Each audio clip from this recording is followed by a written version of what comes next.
What's up, everyone? It's your boy, The Business, coming back at you live for episode 36 of The Business. Let's be real.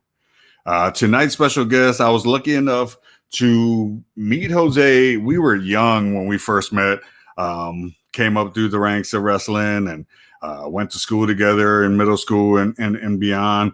And, had some funny stories with each other. I used to hang out with this dude a lot. You know what I'm saying? I used to, every summer, I used to be at his house. We'd be playing ball and just running around the city and having such a good time. And, after high school, we went separate ways. I ended up making my way back to Florida. He ended up joining the service and, doing some trips around the world and ended up, getting into battle and got into war, and we're gonna talk about all these things and bring up all these stories and talk about growing up in Lorraine, how it was for him, the things that led up to him going to the service, and then the afterlife of that as well. So I'm super excited to have him on. Couldn't wait to talk about this story because it's a very great story. Super happy that this guy was able to find some time for me. It's hard to get guests to settle down with you for a second because they're all busy, and he's no different. Jose's always busy, always doing his thing. Super excited to have him on. Like I said, real American hero, Purple Heart recipient, been through the things. And with that being said, The Business. Let's be real. Episode 36 begins now.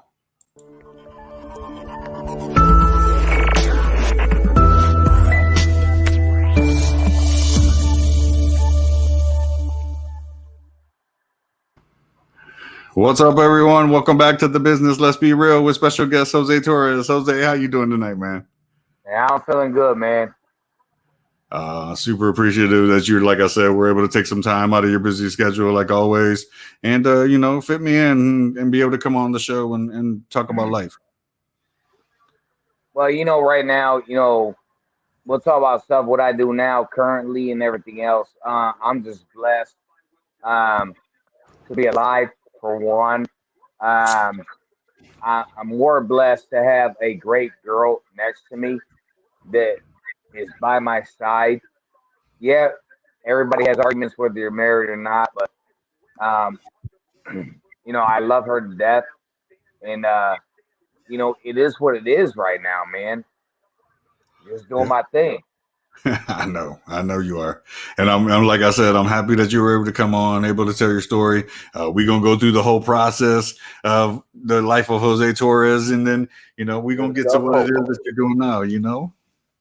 Let's go. You good with that? All right, big guy. Our boy Mike Davies jumping in already, letting us know that he's here. Here. My boy Mike, man. I made sure to reach out to him and let him know, about to go live. Yeah. He was like, all right. I appreciate it, Mike. I appreciate you jumping on, man, checking out the story.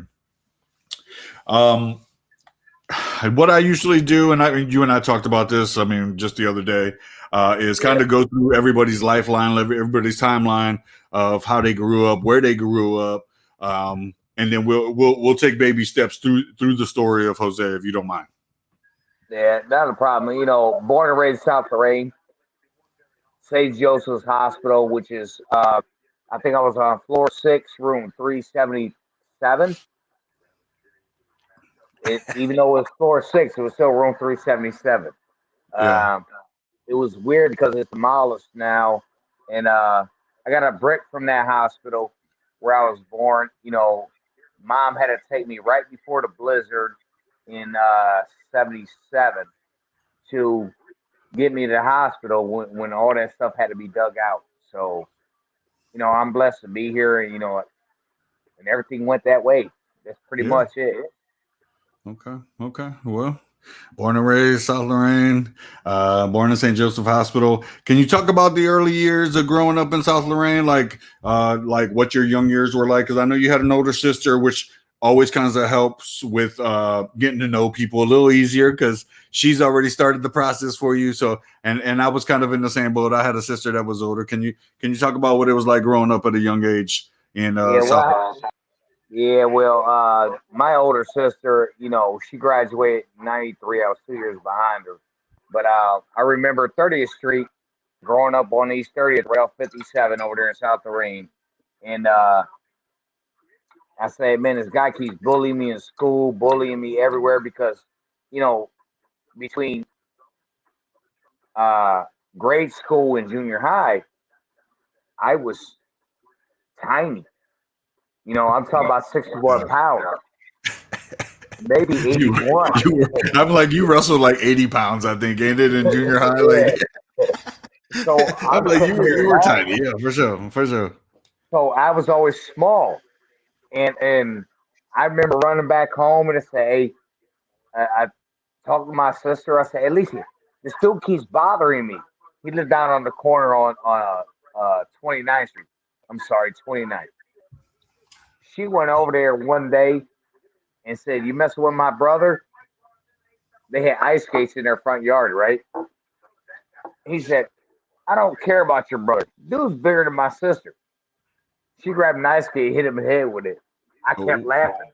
I'm like, yeah, you ain't gonna mess with me no more. I got my sister. Ain't that the Like, truth? Ain't that the truth? Where'd you go to elementary school at when you were growing up in Lorraine? Because I know there was a couple different elementary schools within the city, especially South Lorraine. I know we had Lincoln, we had Palm Avenue at one point. Can you talk about school days and some of the kids you might have met growing up? Heart.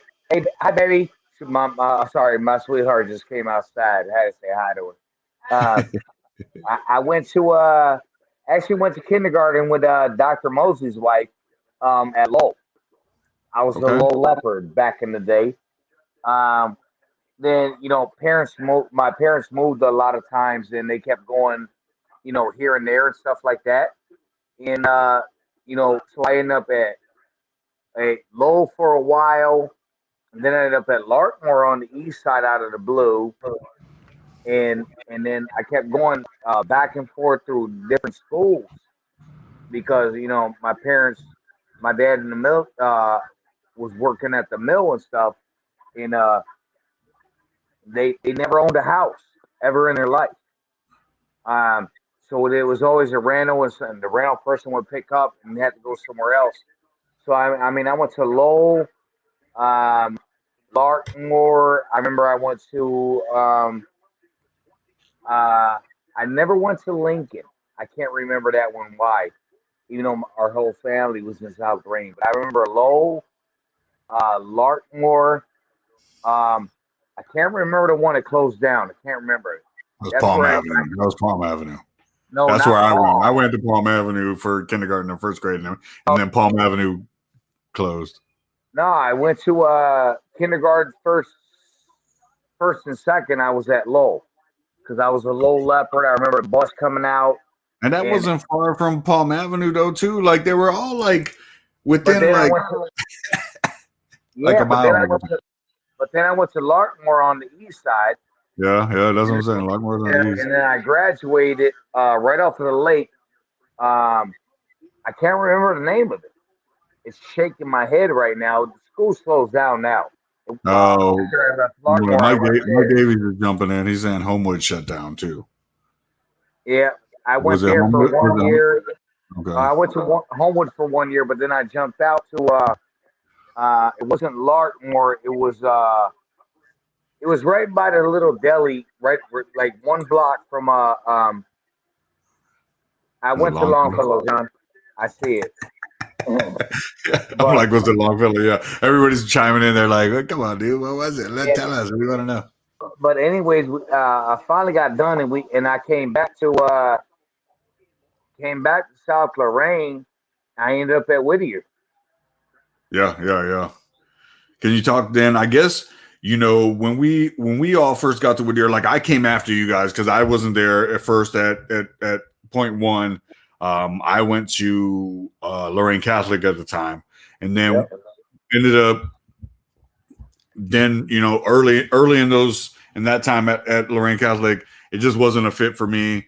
I knew that I was trying to go somewhere to wrestle, and Yep. made my way to Whittier. And then can you? I guess let's talk now. I guess about the the Whittier days.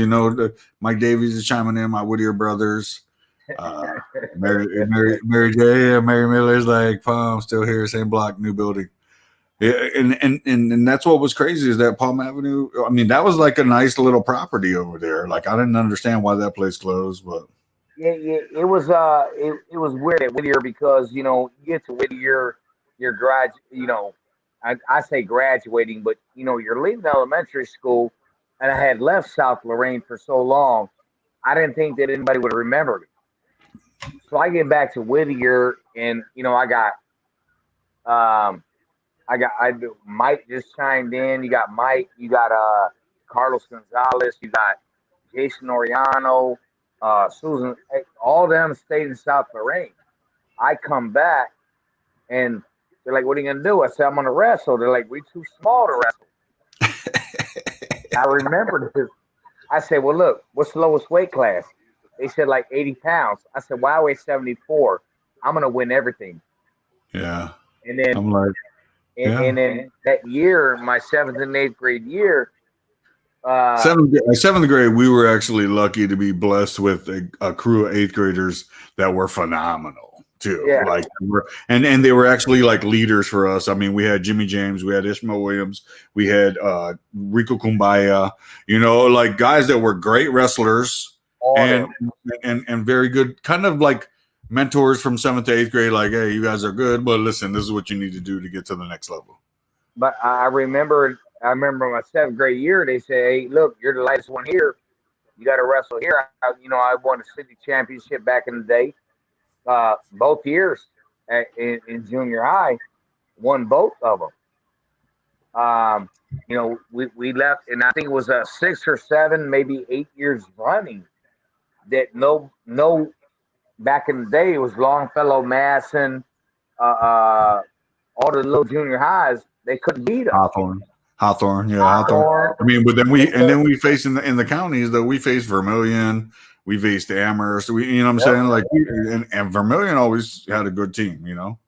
I give a shout out to Izzy because even though he lived in South Lorraine, he went to Hawthorne. He did go to Hawthorne. I remember that. But guess what? He tried to wrestle too, didn't he? Like wrestle because he used to do karate back in the day. So, yeah.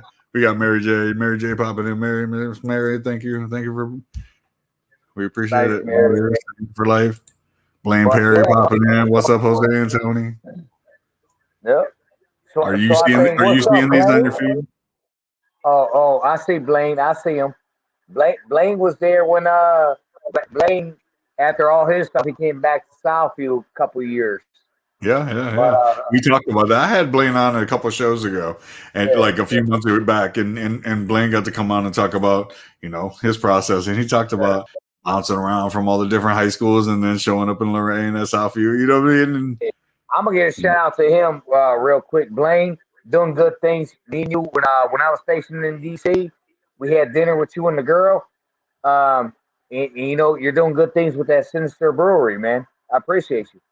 Yeah, respect, Blaine Perry. I appreciate you, dude. Sinistro, shout out.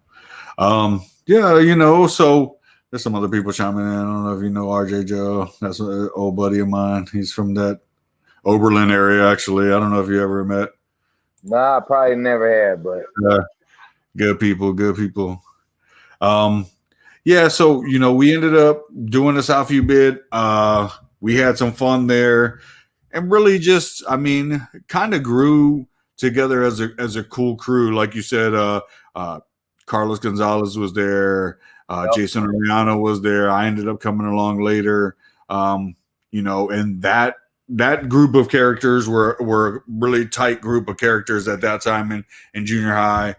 We had a lot of fun. We ended up, and I brought it up on a show when I was talking about my personal story, Jose. I talked about how we ended up going on our 8th grade year and winning to even what I want to say still stands today, the most championships of any team ever in that county championship, which was like 7 out of 11 weight classes or something like that. Like we won it all the way through from you all the way up until I think Jason was the last champion, but like 7 of us won throughout those weight classes, and I was one of them, and you were one of, you know what I mean? And it's like Like so Yeah, many, everybody, like it was crazy, and nobody expected that from our eighth grade class. But yeah. hey, But I can remember that, and I remember that a lot of people doubted us, said you're not going to win again because you had other people in other junior highs, and say, hey, these guys are coming for you,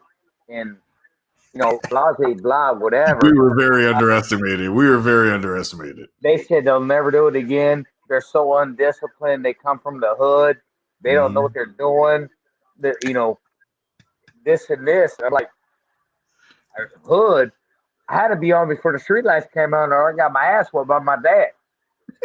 So there was no I was hood the same back in way. I was the same way. there was no hood back in the day. So we hey we grinded. We was always went to everywhere, and we did what we did, man. That Yeah, was it. we had fun, man. I get Johnny Yankee jumping in. What's going on, Saints? Johnny, appreciate you, dude. Yeah, You and I need to hook up, man, because I'd love to have you on, man. Have you come yep, on, do keep some doing that live. music, brother. Yeah, that's what I'm You're saying. Have you doing come on, that do some live music. music for me, man. I'd appreciate that so much, dude. Right, and that's what we're saying. People did shit after the streetlights came on. That's why Yeah, we had we to all be had. home. Yeah, we all had to be in by then. We were allowed to go wherever we wanted between after school and and the You lights could came have, on. Hey, you could nobody have knew your sometimes where we was, hey, but as long you as could we have were your able bike. to walk. You could have your bike laying in the yard. If you saw one street light come on, you jumped up, said bye, and you sped home and Yeah, dumped your bike and sat in the backyard like I was already home. I've been here the whole time. And you're just watching all the lights click on as you're riding home. Yeah. That's too funny, man. Too funny, man. I like totally love that time.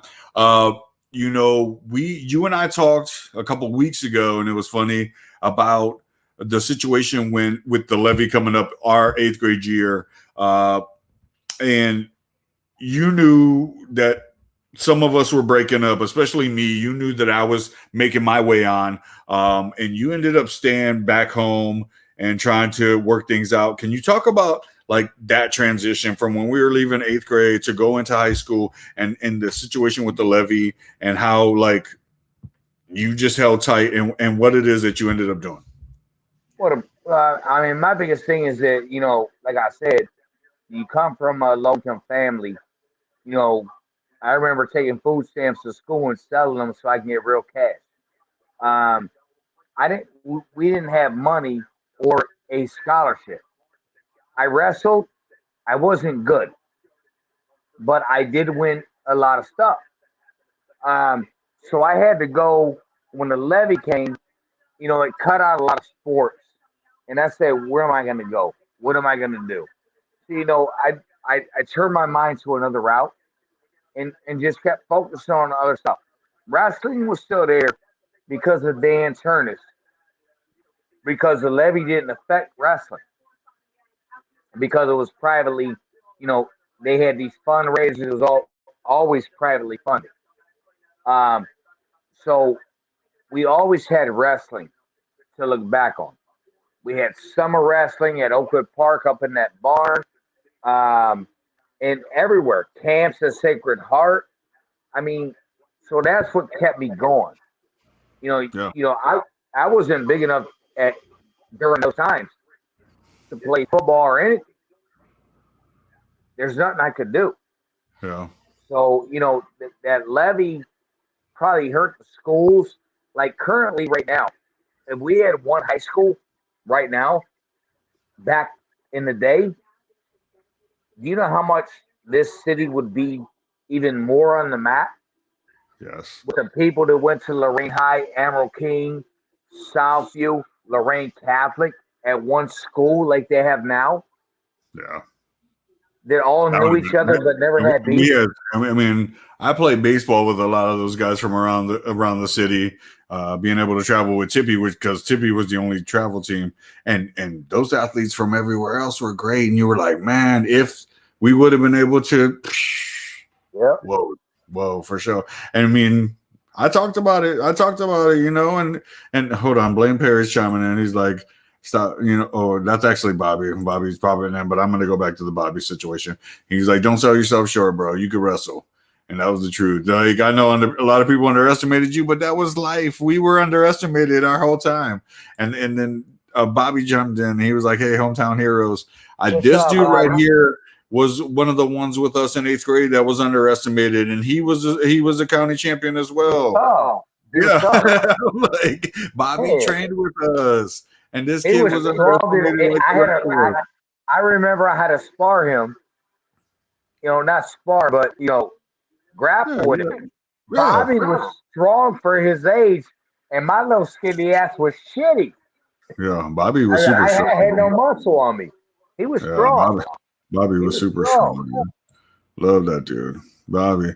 I know you're not far from me, dude. You're in Lakeland, Florida, I want to say, and we need to get together, dude.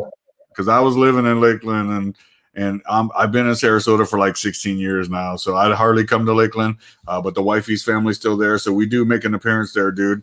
And when I do come back in that area, I do want to get with you, dude, have some lunch. Let's just shoot it about old days, man. It'd be great. Yeah, so then I guess what were the sports? Because you and I talked about it. You were like, I started then playing soccer. Can you go into the soccer time and kind of knowing then at that point that things were going to be okay? Well, I realized that I was too small for football. I tried out for the football team. The pads and the helmet always choked me. I wasn't as big as everybody else.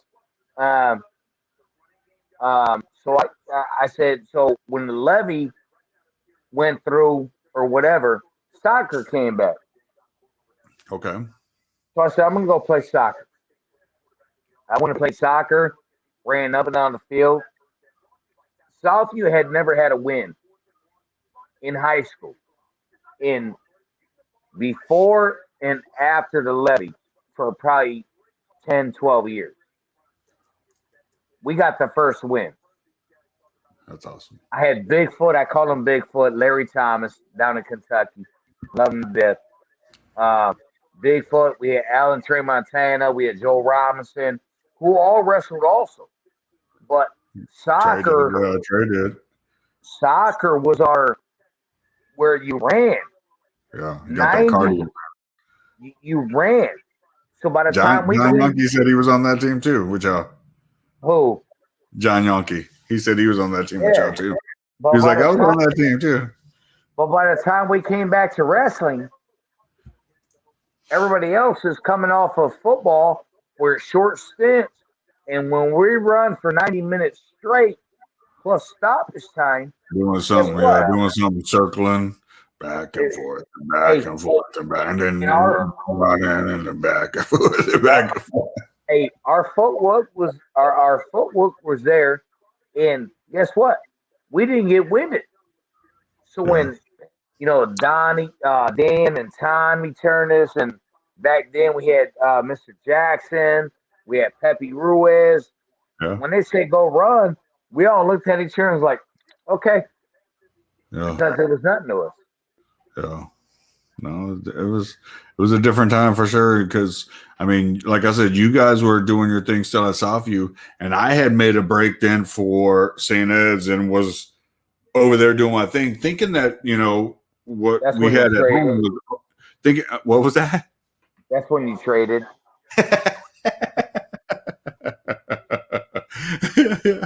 Well, the thing is that I was under the understanding that I was best to move on if I was going to carry on with the wrestling thing. And you knew what I was at that time. I was a killer at that time. So I was like, I gotta use this. And you guys understood that at that time. I mean, nobody was happy with me. It is what it is, bro. How you gonna play me, dog? How you gonna play me, dog? But it was like, and when I seen that you guys were still doing your thing, I would still come back home. I would represent for you. Yeah, would I have the St. Ed's jacket on? Just to let you know that I was doing something different. Yeah, of course. But you guys were like, hey, T, you're still one of us, motherfucker, whether you want to admit it or not. What's funny is I think my sophomore year, I went to a camp at St. Ed's. It was run by Tadaki Hata, who was the U.S. Olympic coach. Yeah. And there was a camp out there. I think me and Hugo Rosado. You remember Hugo? Yeah, of course He I used to remember. wrestle too. We went out there and we went to that camp. And I saw the atmosphere and I said, you know what? I'll never lose to one of these guys again. It was definitely a different atmosphere. Once I got to see that, like, I mean, it was more of a boot camp style. They made it very hot in the gym when we wrestled there. We all wore the same gear. We all wore black shorts and gray t-shirts and sweated our asses off. And you had a track up. I mean, it was a state of the art place at that time. But yeah, I was itching to get home, to come back to just really be around my people. And yeah, like you and I talked about it the other day. I apologized about that. Like, I wish I would have stayed home and just helped. But I'll tell you right now that that camp focused me. So I'll speed up a little bit. Freshman year, I had too many people in front of me. I had my cousin Hiram. I had Juggy. I had Rico. I had too many people in front of me to make varsity. Sure. But I won JV, everything. Freshman year on JV, won everything. Sophomore year, they were still there, couldn't get in. Now, I remember my 11th grade year, sectional tournament at Southfield High School. We're going to break before the finals. And I have Tadaki Hata's son. Yeah, we talked about this the other night. From St. Ed. Yeah. Do you remember which one you wrestled? Was it Robert or Ben? Because I think Ben was. It was Ben. The one near Ben was my, younger. Ben was younger. Ben was our age, I think. Yeah, like he was like a year above us. But Tadaki had us in the corner screaming, and I'm sitting here. We go to sudden death overtime. Yeah. Takedown wins the match, or we go to 30-30 ride. Yeah. I kept my toes in like I was a damn ballerina and took him down. With the takedown? Hey. I was right there, and they gave me two. Tadaki, he argued this shit every day of the week, and I won. I went. I said, I'm tired, for the finals. Come back to the finals for sectionals. I get this goddamn cock-strong redneck from Shaw High School. 11th grade year. I know Shaw. I played football against Shaw when I was at St. Ed. Shaw had a bunch of big, strong fellas. But 11th grade year, I'm probably wrestling now about at 130. 130, 11th grade year. And I go in, I said, I got him. I ain't worried about that. I just beat St. Ed. Yeah. He throws me off the mat. I brush myself off like, whew, he's stronger than I thought.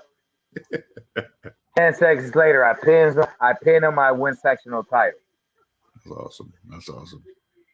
Go to Menor Meat Grinder when it was back to Menor Meat Grinder. I remember Meat Grinder. Yeah. Yeah. So, with my couple matches, I go into the win to go to states. I got to face Joseph Heskett. Can you hear me? Yeah, I got you. You're good. Oh. I got to face Joseph Heskett from Walsh. Walsh. Yeah, I remember Walsh. 4-time state champion. He was the current coach of the U.S. Army team. I take him down. Turner's like, oh, we got a chance. He balled me the hell up. I lost. Hey, listen, I talked about wrestling, and I know you remember this match with me wrestling Scott Overholt in 8th grade.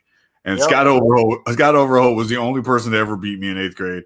And Scott Overholt went on to beat Jimmy James in the 2 state championships that Jimmy made it to. Both times he lost to Scott Overholt and from Walsh Jesuit.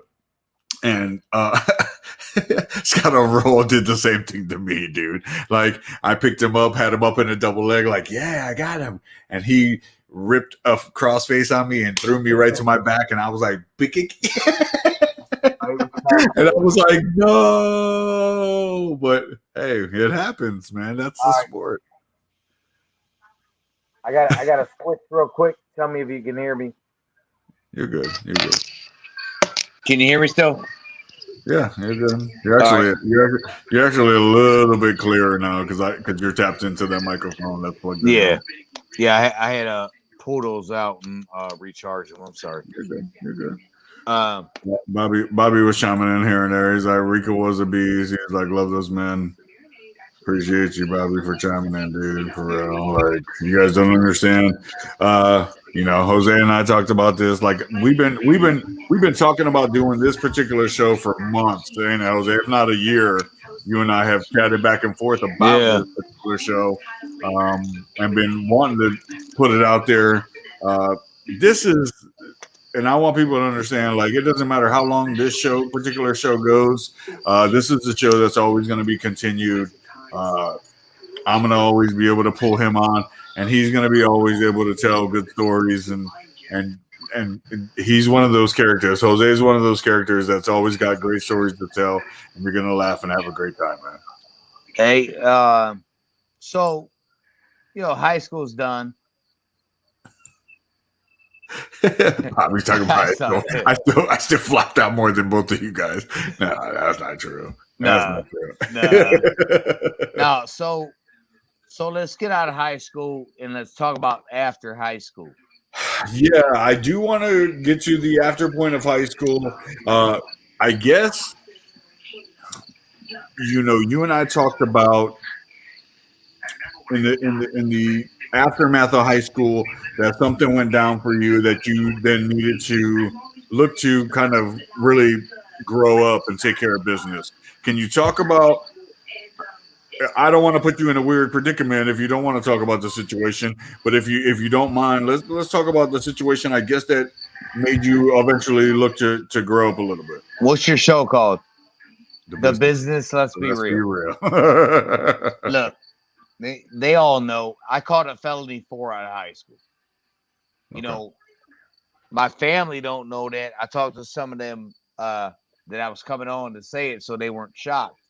I caught a felony 4. I was facing 15 years. Recruiter was in the courthouse. Said military or prison. I said, can you tell the judge, give me 5 minutes to decide this? Went outside, talked to him. He said, you leave in 2 weeks. And then I walked in. I said, I'm going to the military.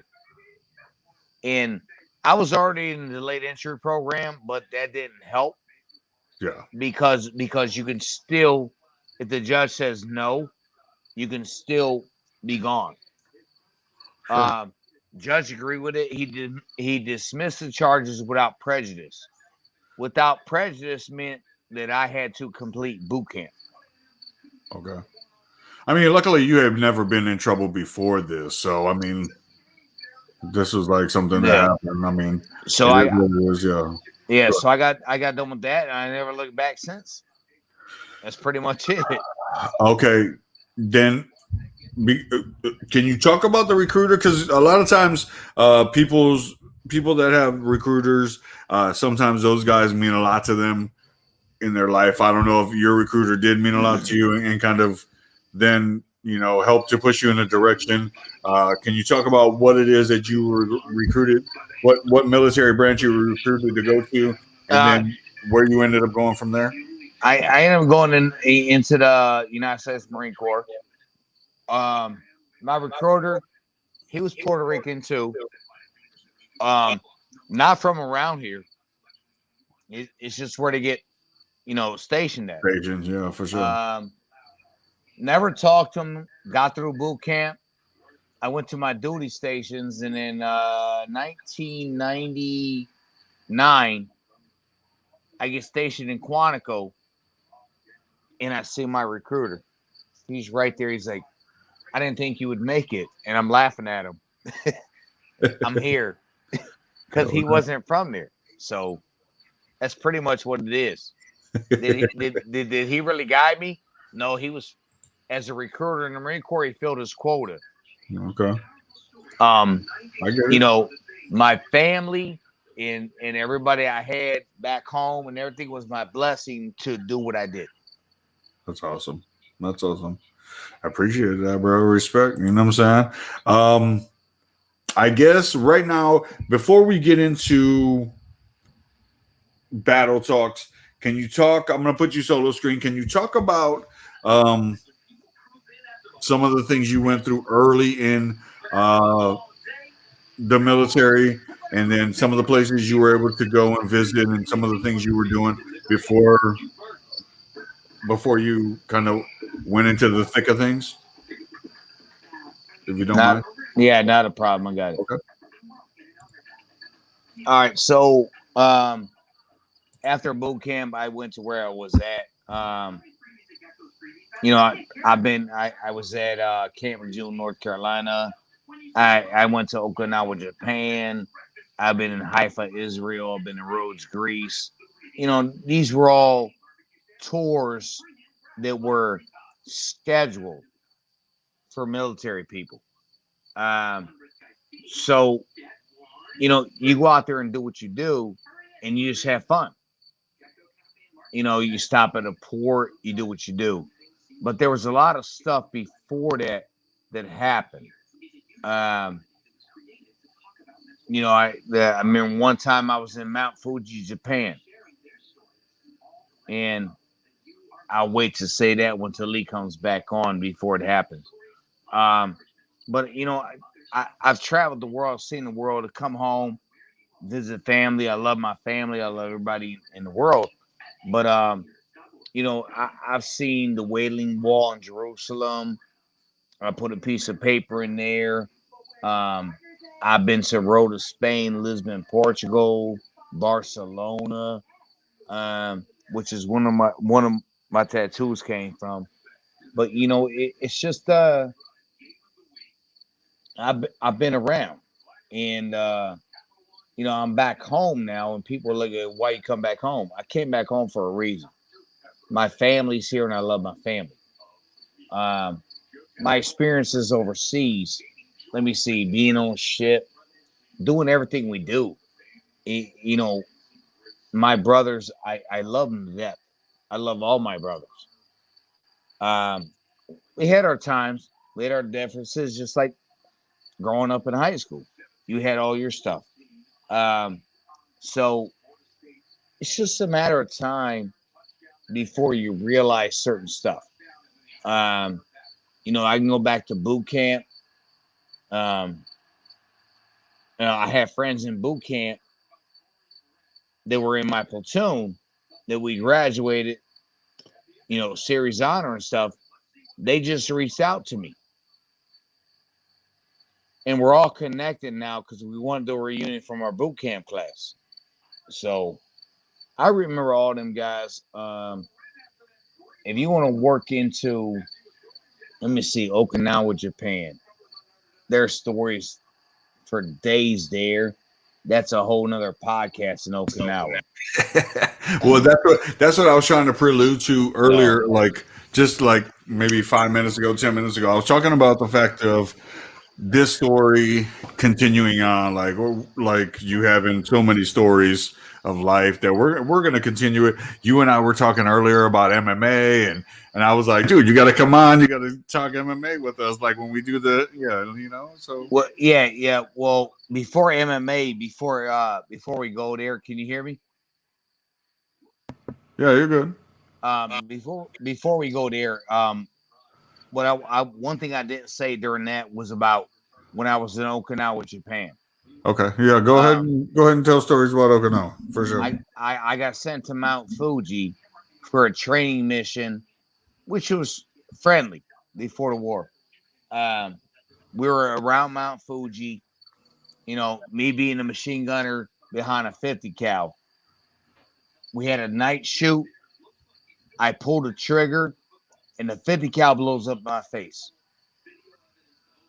I'm blind for 3 weeks. They told me I'll never see again. Oh shit. My sight came back 2020 plus. Wow. They never thought I was laid down. They sent me back. So that was that training mission, which come to find out that people who didn't like me that I was good behind that machine gun, sabotaged the gun, and they were on my team, my own people. So wow. That's crazy, man. That's crazy, man. And I guess, I mean, I don't know if you want to dig into that story or if that's a story for another time. You tell me, like, let's keep I'm going. yeah, so I'm like, I'm open for things. Like, I'm looking at the picture you got right there for me. Oh yeah, that everybody's looking at. Yeah, that's the kid, man. Do you know where that's at? I can't even imagine where is that at. That's in Okinawa, Japan. That's awesome. And that picture is actually in the Marine Corps Museum in Quantico, Virginia, right now. That's super cool, dude. I actually signed the picture. It's in the rotunda. That's super cool, dude. That's a great pick. That's why I put it up. I was like, that's my boy, man, in battle. Look at him in his camos with the mud on the face. Like that actually wasn't even battle though. Oh, for real? Y'all are just no. That was a training exercise. Wow. So that ends up how you get injured that time with what happened there. Can you then, I guess, move on to you getting? I mean, I was looking at the pictures the other day. Is that what that situation was from? The pictures that I seen? No, that picture you have up is from a training accident when the machine gun blew up. That's why I waited. Okay. You want to move into 2002. I was in Quantico, Virginia, training officers how to shoot. Okay. PMI and stuff there. I get a call. I got to go to North Carolina. Okay. I go to North Carolina, and we're there for a while. And I'm like, I get to North Carolina, like, hey, you got to pack your stuff. Don't unpack. Everything's got to be in bags. We're leaving soon. And I'm like, I just came here to relax. I wanted to go to Onslow Beach and go surf and shit. Next thing I know, probably about a week later, I'm on a plane to Kuwait. Got to Kuwait and then went there, got everything done. Next thing I know, we're moving across the border. So initial invasion in 2003, we're marching up in Iraq. And, it's weird how Marine Corps does stuff, but it's funny. So every breach lane was named after a porn star. So the one we had to go through was Chasey Lane. Okay. Which she's always wide open anyways. But anyways, I'm just saying. People are going to go and look up Chasey Lane to see her too. They will too. Like, what's going on? Yeah. So we went up. We sat outside. We were in a blocking position outside of Al-Nazariya. Then Jessica Lynch and them come through. We said, hey, you're going the wrong way when they got a flat tire with the 507 maintenance company.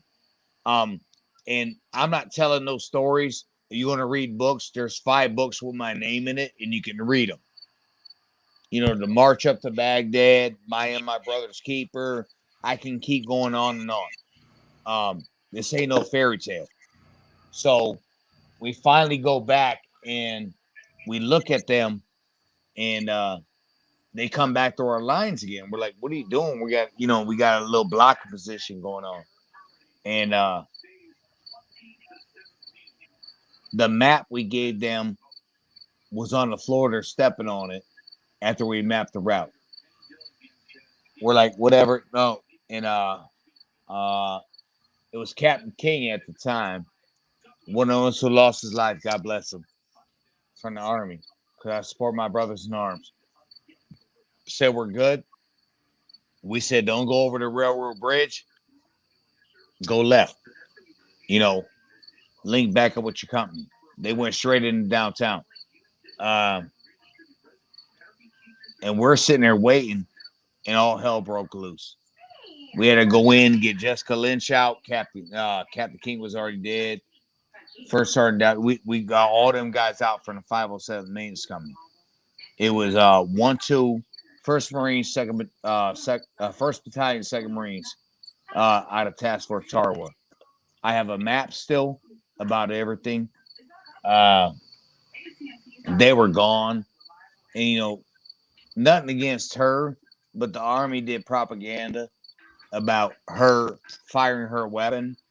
She finally came clear about a year later after she got a POW badge and all this stuff, and said that she never fired her weapon. So, they covered stuff up, but I lost. I don't know if you can see this. I'm gonna try to hold this up this way. So, can you see it? Nah, you're off to the side a little bit. Yeah, there you go. So that right there. You're too close on the wrist. Oh. Okay. You're still too close on the wrist. Hold on. Let me zoom you in. I'm gonna knock myself off. Now, hold on. You're good. You're good. I'm gonna try to let you get that whole thing in there. Yeah, there we go. In memory. So that's good. Okay. We good? So I got that. So I lost 18 guys the day I got blown up. Do you want to shout out those guys? Because I know that those guys all still mean a piece to you. You know what I'm saying? Hey, I'm not. I can't. I'll cry. Okay. But those 18 lost their lives, and we lost 18 guys that day. That 5 of us died. So you go back to when I was blind for 3 weeks. They told me I'd never see again. Now I'm sitting here with pretty much flatlining 3 times, spending 4.5 weeks in a coma. And 5 of the other guys did. So, me being a senior person with my machine gun unit, I can't do nothing. So my youngest guy was 22 at the time they had to take over. And God bless him, I still talk to him this day. He's right down there in Florida, right by you guys, man. He's a commander of a VFW down there. He's where's he? He's right outside of Bradenton. It's something right by you, bro. I'm in Bradenton. That's where I am. He's right outside of you. Yeah. He's a good dude, and time to come see me, man. So you know what's up.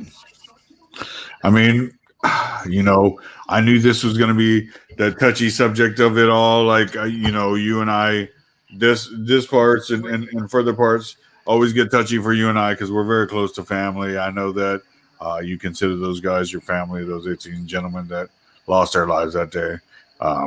It's tough, man. Like, I feel for you, dude, because, you went and you fought for us, and you're always trying to make sure that, taking care of people, dude, and we appreciate you, dude, and I just want to let you know that, like, what you guys did that day, maybe you're not always told, but I want to be able to tell you here tonight that I appreciate what you guys did, man. Like, much love and respect for it all. I appreciate you, man. Yeah. I guess now after the attack and you guys, you're injured for quite a while. You were talking about being in a coma for 4+ weeks, and then can you talk about, I guess, the recovery after that? Like, what then became of Jose Torres after post injury at that point? Well, I'll be honest with you. After that was pretty much a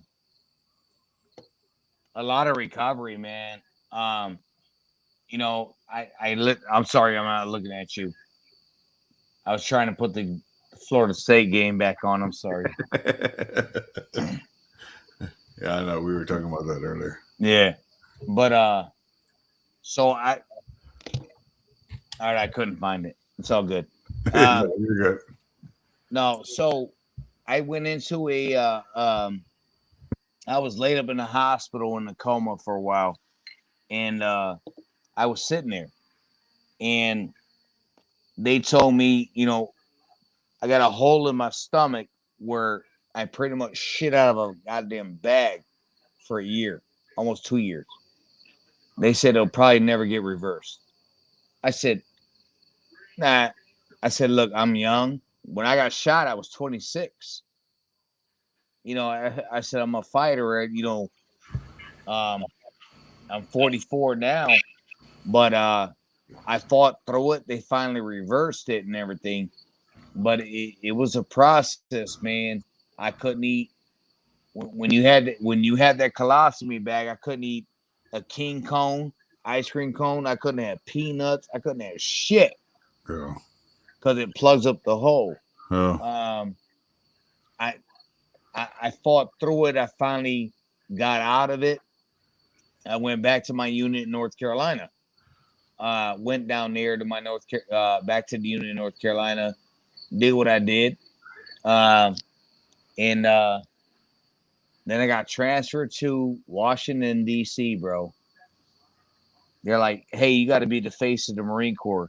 You survived a lot of shit. You got to go here." Yeah. I end up there. They sent me to try to write papers on computers. I'm like, I can't. I said, I can type like this. You want me to write? I said, I'm a finger pecker. I'm a one finger wonder too, but I'm quick. I'm like, well, I got there for about a year and I was used to it. Started going and said, hey, you got to go over to be the guard chief. So I went over to be the guard chief. Okay. So I'm sitting there being the guard chief. I was like, what's this entail? They said, well, you're in San Diego for 5 months and you're in South Carolina for 5 months. I'm like, well, how am I the guard chief then? They're like, no, you're one of the screeners for the presidential sports screening team. Nice. You bring the young kids back here to guard the White House. Yeah. The door pullers you see, Camp David. You interview those kids that are doing that, right? They go in and they're still kids to this day. They're still there when I was there. And then they had White House Communication Agency. So at 8th and I've had guarded Barack Obama. We had George Bush Jr. Sr. I mean, I've had Mick Foley from WWE, bro. That's awesome. And he walked, when they do support the troops and all that kind of stuff, right? And he walked out like that with the 2x4 through there. I walked behind him, had to take the 2x4, take it back. We had the Lieutenant Dan Band, Gary Sinise. So it was kind of my face doing stuff. Yeah. And it was a political thing to raise money for the troops. I didn't care. I was having fun. That's awesome. You go back to 2008 and they said, hey, you got to go here. I said, well, I got this paper from the commandant that says I'm retiring out of 8th and I. And in the military, you got monitors that tell you where you're going to go. Yeah. He said, no, you're going here. You're going to 29 Palms, California. Because of your experience, you're going to be a instructor at Mojave Viper. I said, I got neuropathy. I can barely walk. I'm not going. Yeah. He said, no, you're going. That's it. I dumped my papers on October 15th of 2008.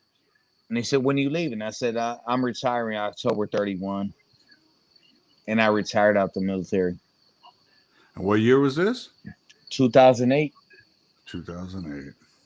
How many years did you put in by that point? Because you had been in, almost I was 14 years at that point. Right? I was just shy of 14. Okay, I'm like 14 years. I want to say then by that point, right? But I collected my medical retirement and everything, left, stayed in DC, and went to a private security firm. How could you not collect your medical retirement, bro? You were a war veteran that had been injured in war. They better pay you. They better pay you. That's all I'm saying. Like, what you did afterwards was just icing on the cake to let them know, like, listen, I went, I did the thing, and I still came back and ran guard and stuff for y'all. Like, come on. Yeah, man. but I went to work for a private security firm, locally based in DC. Him and his wife were both retired DC detectives, homicide detectives. I went to work for them, and they had a bunch of bids. So I started working convoys and security for the Israeli and Chinese embassies. That's different. And I drive vehicles. I go to the Israeli embassy, get a vehicle, drive to the airport. They scan my vehicle, and then we get the Minister of Defense from Israel, and we do 100 miles an hour to his destination. I did that for about 3 years. It got boring to me. It was just always sitting in a vehicle and stuff like that. Bobby says his sons are listening. They're amazed. and hey, that's the truth. Jose's interesting, man. I'm just here doing the show. I kind of bring people on to let them tell their stories. So I would sit there, and my dad had got paralyzed back in 2002, and I had been away for so long, and away from my dad, and just talking to him on the phone. When he got paralyzed, it hit me. It's time to come back home. I know, kid. So and you and I talked about that situation like closer to when it had happened, because you and I were chatting back and forth, and you were like, "Yo, see, this, that, and that happened," and I was like, "Whoa, what happened?" And I mean, yeah, I don't know.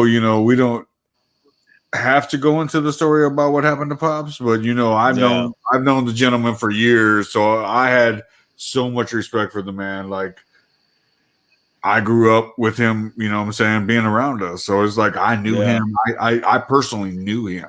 So when you told me what had happened, it really hurt me too, because I felt for you. I felt for him. Like, that was something that was tragic, and I was super salty that it happened, and I didn't know what was going on, and I got it. If if that made you have to make the decision you had to make, we get it for sure. And I moved back home.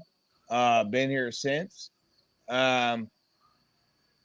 Spent great years from 11 till 10 years with him.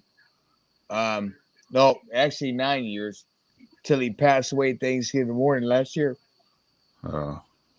Shout out to you, man, dude. Much respect, bro. Much respect. You know that, Jose. I hit you up as soon as that happened, dude, and just apologize to you for that situation. He fought as long as he could, man. I'm sorry, bro. You know that. You know what's up. So I get that.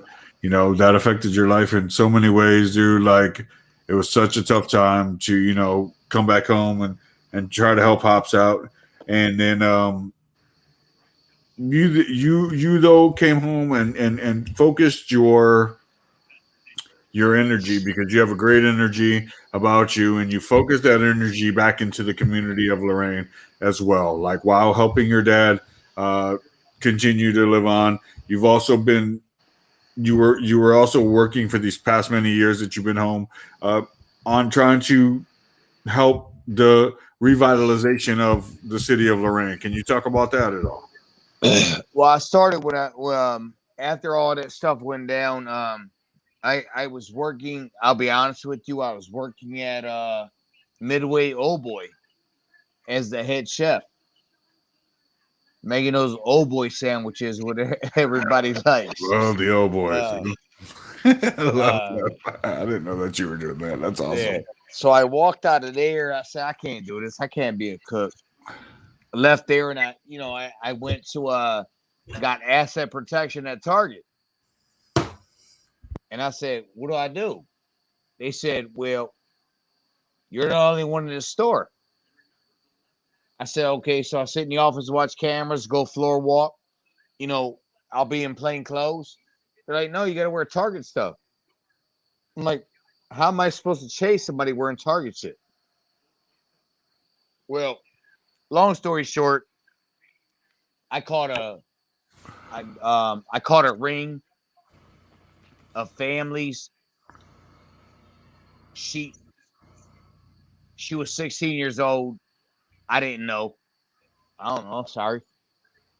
Punched me in the face. Mom punched me in the nuts. So I drop kicked them into the carts.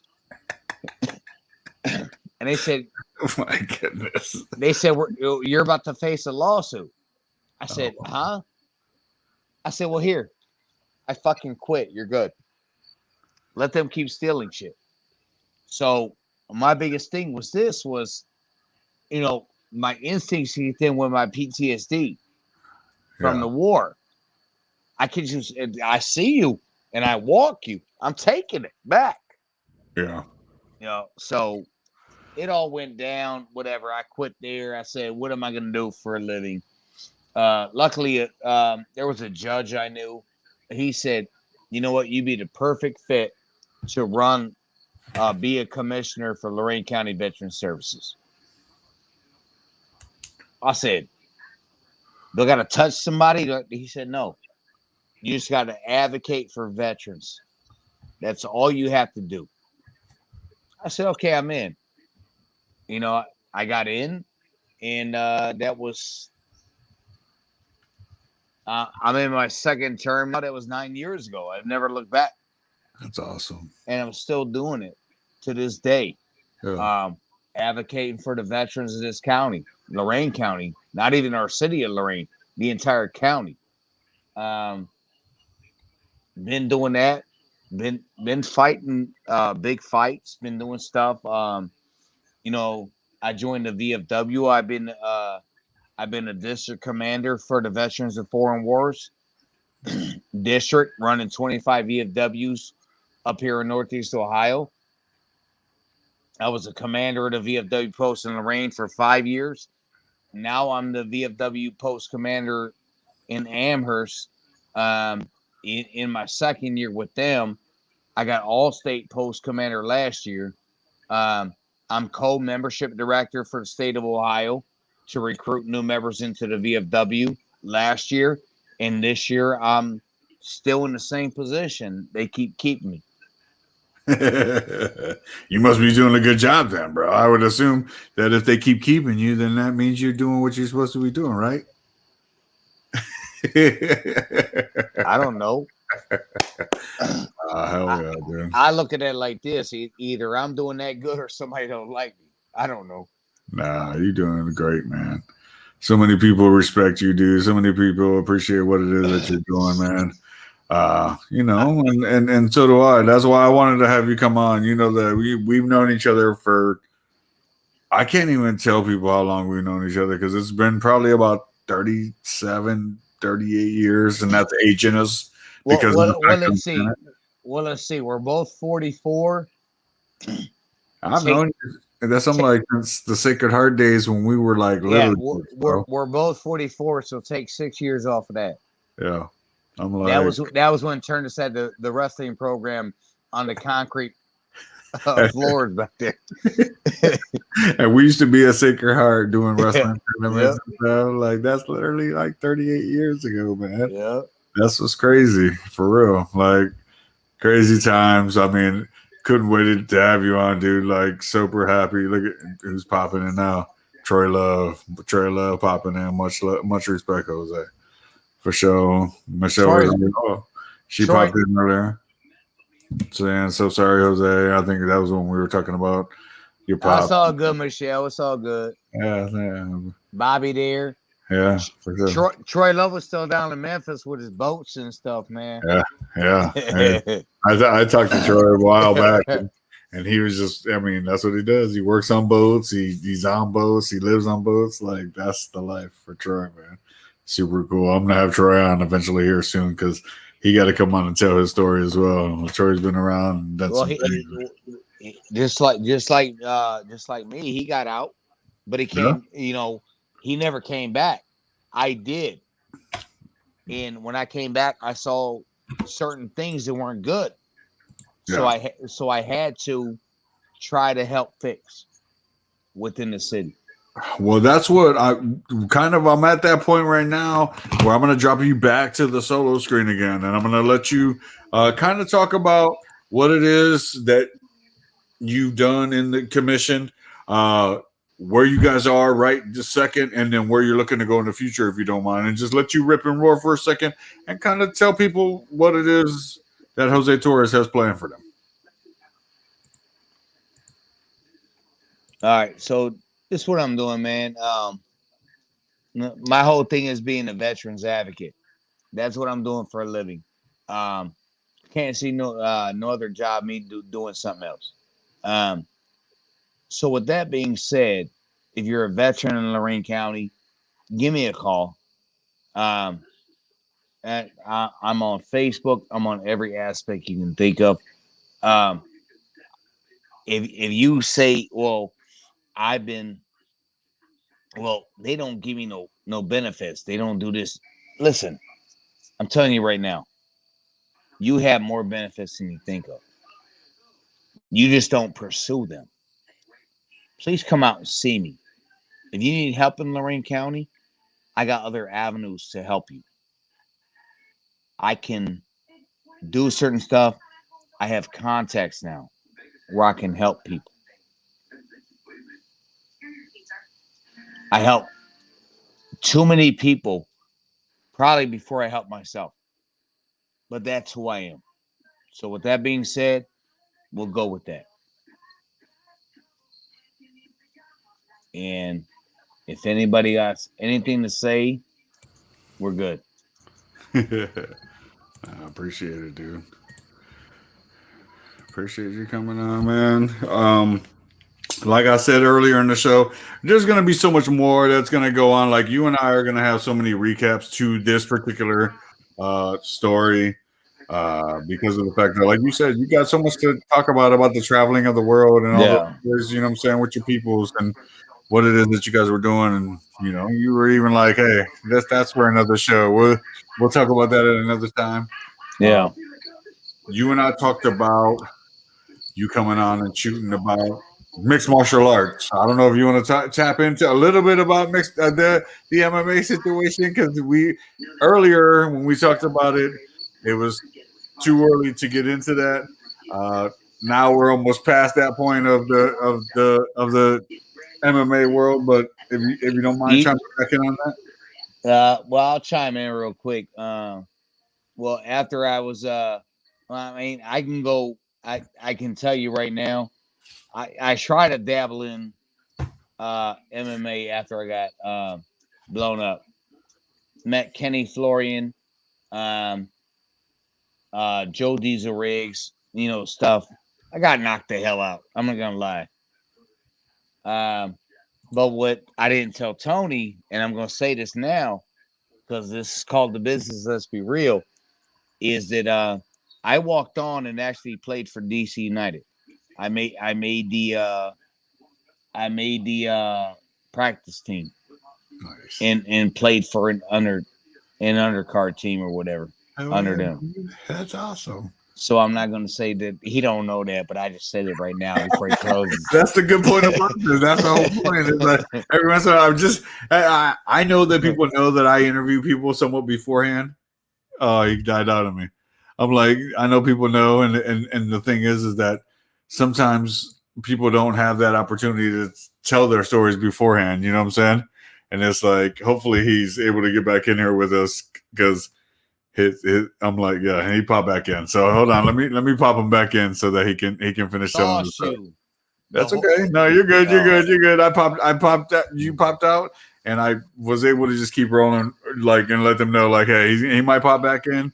If not, I'll be able to continue on. So, that's super cool to hear stuff like that, dude. Like you and I know, like, hey, You've been around. You've done some things, some super cool things, some super, things that people are amazed at. You know what I mean? And it's awesome to have you on.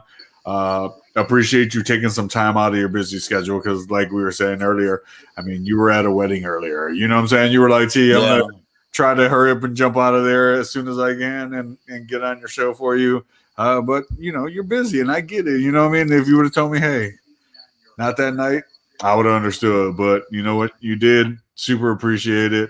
You come on. You told a great story, dude. In the past hour and 10 minutes, you know what I'm saying? The last 70 minutes, people were so excited to hear it all.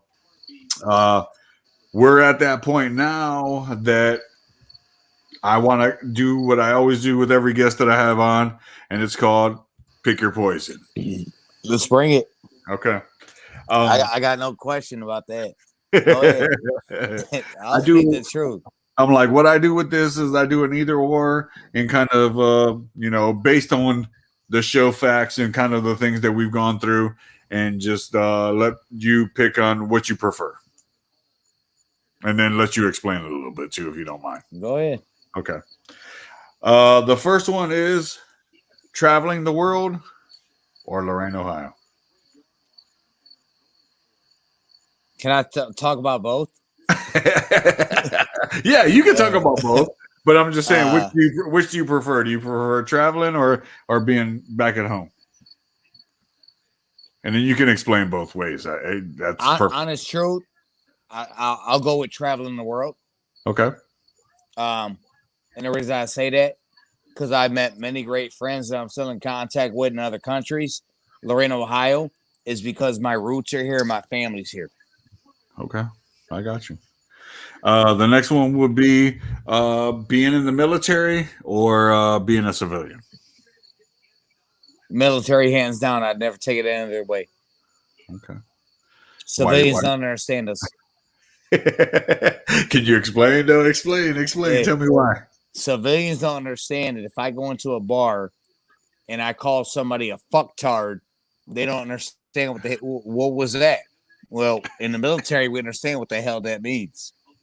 It's just it's cursing, but it's a different lingo that everybody, if I look at somebody in the civilian world and I tell them shut up, they're like, why are you so mad? If I look at somebody in the military and I tell him to shut up his fucking cum dumpster, he knows to shut his fucking mouth. Military always wants, civilian always wants to question what you're talking about.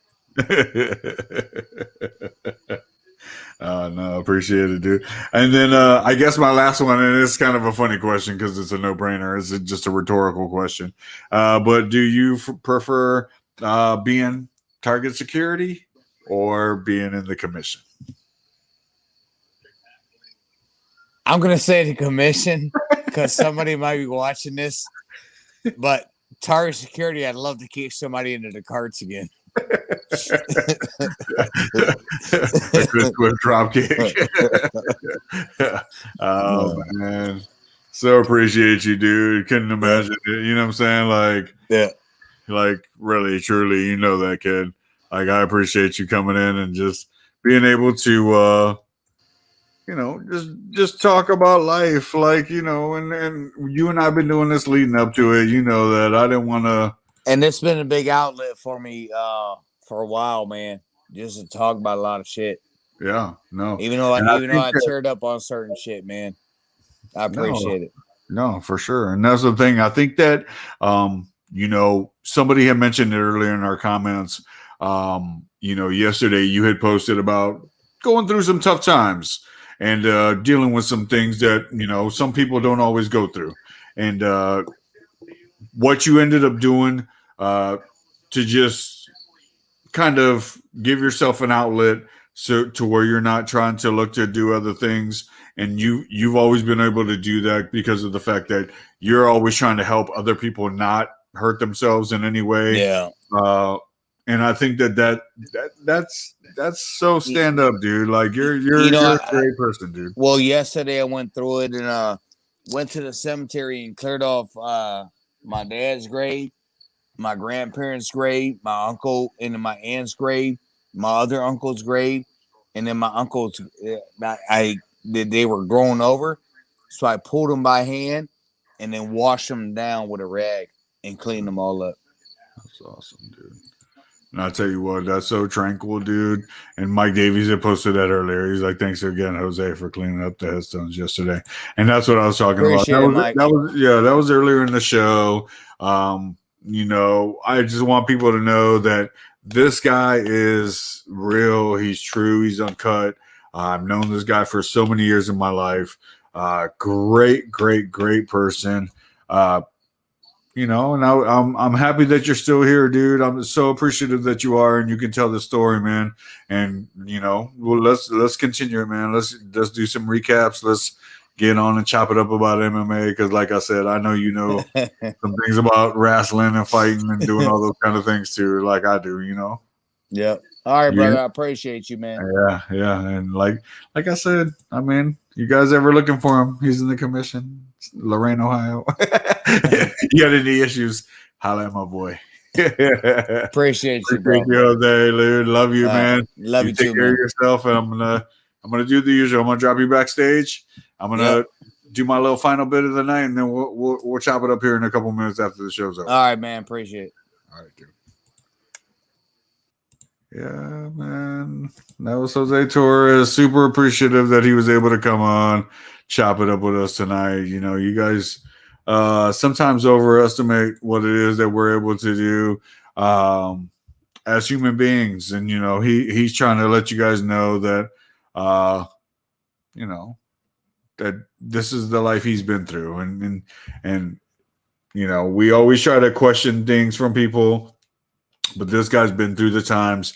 He's been there. He's done it. He doesn't mind to come on and tell the stories because we have fun with it. And sometimes some of those stories are tough. Some of them are rough. And it's not always cupcakes and rainbows, man. And those guys that have been through the wars and are better on the other side and trying to help their communities. That's what it is that we're trying to see, and if we can help them in any way, let's do that. Let's just jump up and protect them. With that being said, I'm going to go ahead and do my final corner of the night and let you guys get out of here. The quote from somebody like Jose is, "They once protected him. Now he protects me. Proud Army, proud Marines. Proud Navy, proud Air Force." With that being said, the business. Let's be real. Episode 36. Over. Out.